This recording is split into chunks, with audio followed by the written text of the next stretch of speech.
Thabo and Mama Ruth never expected to do house chores, but life had its own way of teaching humility. They once sat like royalty in their Johannesburg home, Thabo barking orders, Mama Ruth issuing judgments, while wives bowed, cooked, cleaned, and shrank to fit their idea of perfect. But years later, the proud son who once criticized portions of meat now sat on the bare floor washing dishes in silence.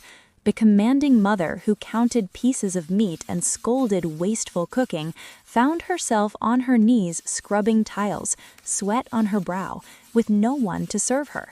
Life doesn't always shout its lessons. Sometimes it simply hands you the broom, the bucket, and the empty house, and lets you feel firsthand the weight you once placed on others. What you refuse to give in kindness, respect, empathy, fairness, life may one day require of you in full.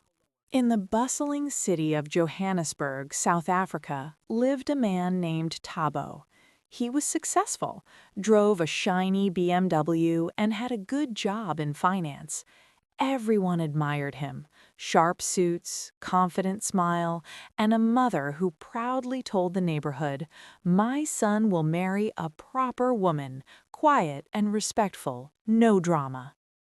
Thabo wanted the perfect wife, not loud, not opinionated, not too modern. He wanted someone calm, obedient, someone who knew her place. His mother, Mama Ruth, reinforced it daily. Find a girl who listens. These new ones talk too much. Then he met Lisa. She was soft-spoken, with warm brown skin, kind eyes, and a gentle way of moving. She dressed modestly, spoke when spoken to, and smiled politely. At church functions and family braais, she helped in the kitchen without being asked. People praised Thabo. "You chose well. This one is decent." Lisa came from a simple family in Soweto. She believed in love, respect, and building a home. She thought Thabo's calm demeanor meant kindness. On their wedding day, under a clear Gauteng sky, Mama Ruth beamed. Finally, a real daughter-in-law. It started small. A few months after the wedding, Lisa stood in front of the mirror in a new dress that hugged her curves. She had always been curvy, full hips, soft belly, round arms. Thabo walked in and paused. "You're putting on weight, hey? I don't like women who let themselves go." Lisa smiled weakly. "It's just a little. I'll watch it." But the comments kept coming. Over breakfast, "Another slice of toast? That's why your stomach is growing." At a family gathering, he joked to his cousins, "Lisa loves pop. She'll be round like Mama soon." Everyone laughed.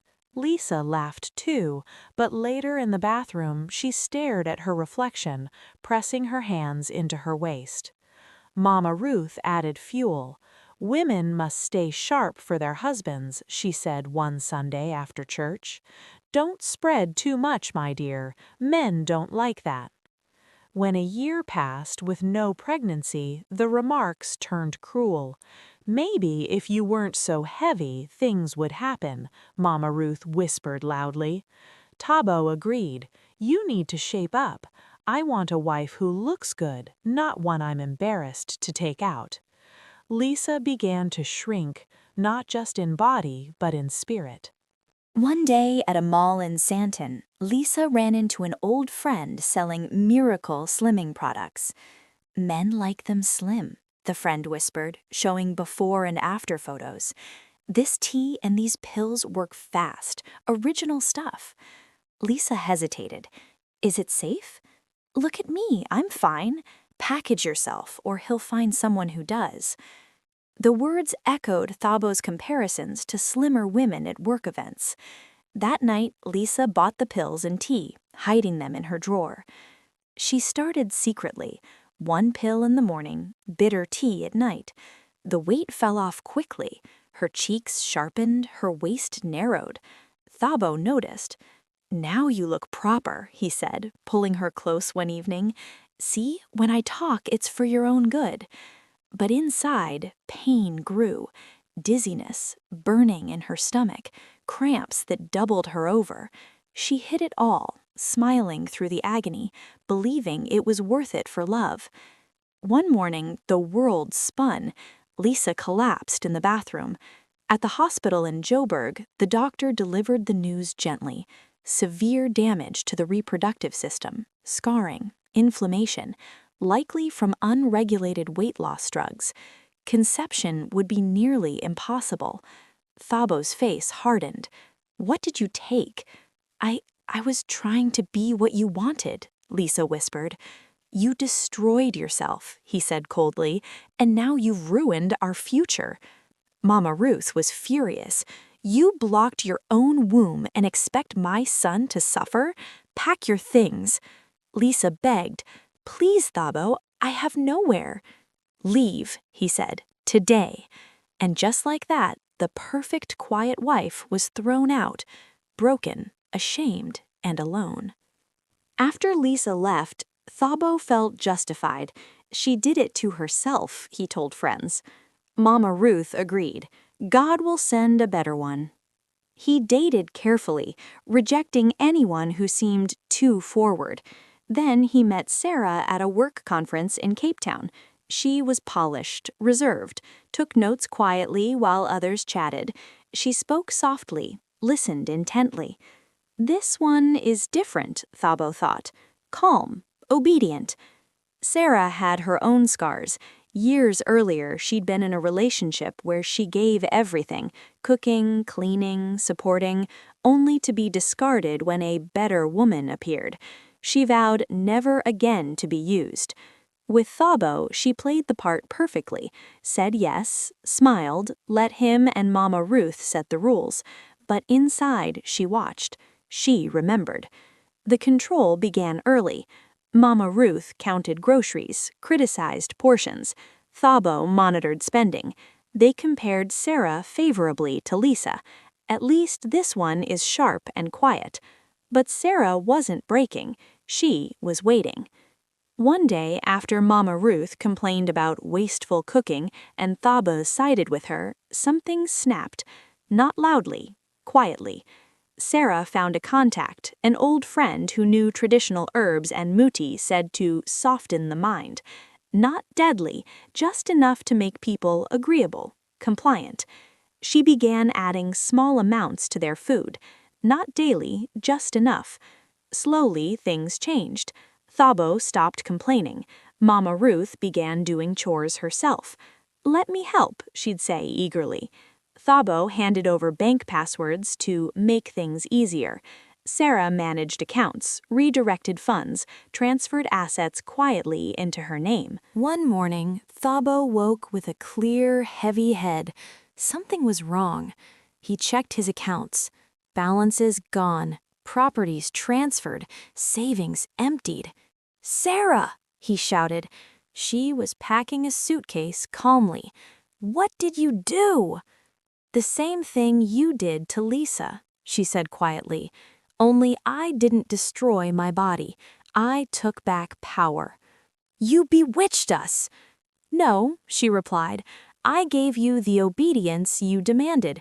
You just didn't like it when it cost you. Mama Ruth returned from a village visit to an empty house, furniture gone, accounts drained. Thabo sat on the floor, washing dishes in silence, while his mother scrubbed tiles on her knees. The shame burned deep. Sarah left with everything they'd taken for granted, not out of cruelty, but balance.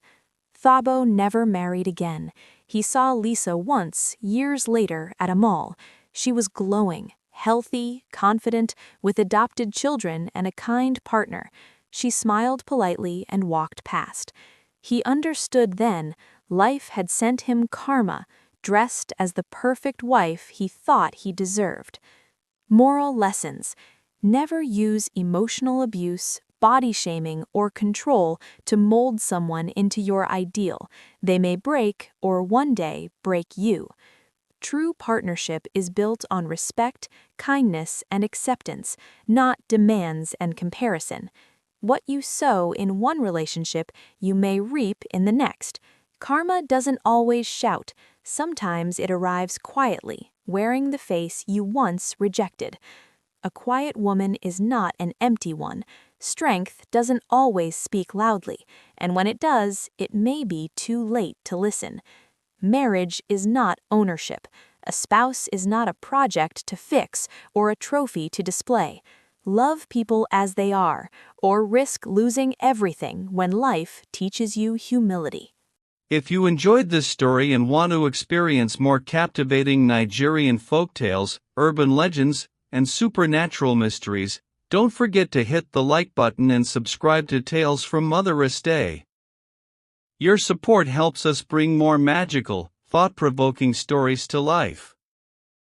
Join our family, tap the bell so you never miss an adventure, and share your thoughts or personal stories in the comments below. Let's keep our spirits strong together. See you in the next tale.